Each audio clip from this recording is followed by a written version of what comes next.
कन्यादान वापस ले रहा हूं आज। मिश्रा निवास आज फूलों से सजा बिजली की लड़ियों से जगमगा रहा था। घर के आंगन में जैसे खुशियां ही खुशियां नाच रही थी। घर मेहमानों से पटा हुआ था। मौका था घर की बेटी और अनिल मिश्रा की इकलौती बेटी दीप्ति की दूसरी शादी का। बारात दरवाजे पर पहुंची।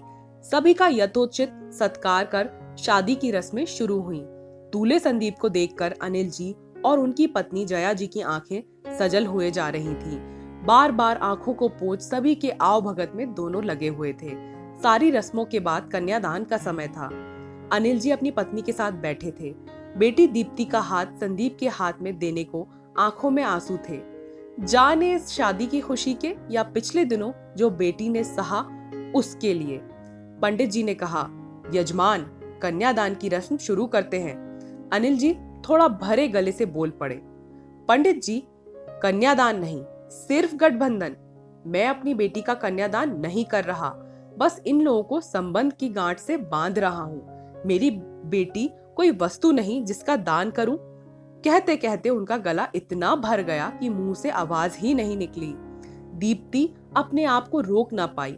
आंसुओं की निर्जर झड़ी बह चली उसकी आंखों से।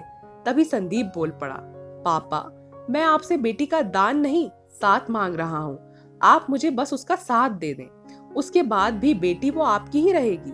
अनिल जी मुस्कुराने लगे, निश्चित होकर रस्म करने लगे। संदीप के हाथ में बेटी का हाथ रख उस पर पान, फूल, अक्षत, दूब रखा और शंख रख जल की धार बेटे रोहित ने गिराना शुरू किया तो अनिल जी की नजर उस जल की धार पर ही टिक गई। आज से 5 साल पहले भी तो गिरते जल की धार को देख उन शुभ मंगल की चीजों में मंत्रों के उद्घोष के बीच अपनी बेटी के लिए सुंदर जीवन की कामना की थी।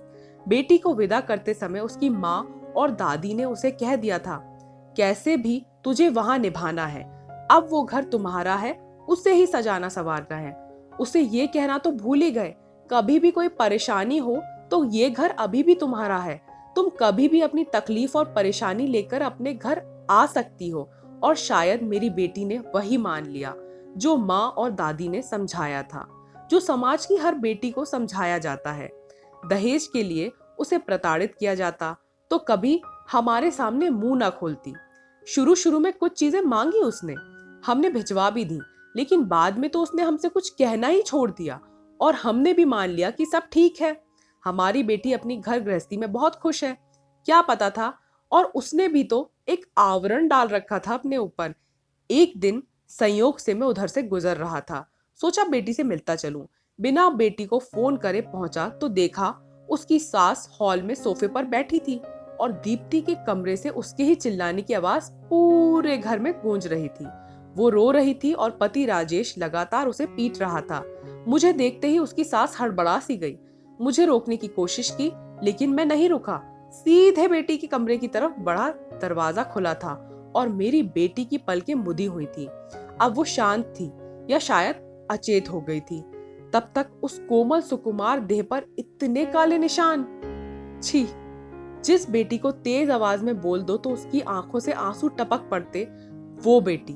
मैंने भागकर राजेश को जाने कितने थप्पड़ लगा दिए, मुझे खुद भी याद नहीं। वो दानव धीरे से पीछे हट गया। बेटे रोहित को फोन किया, एम्बुलेंस आई और मेरी बेटी हॉस्पिटल के बिस्तर पर थी।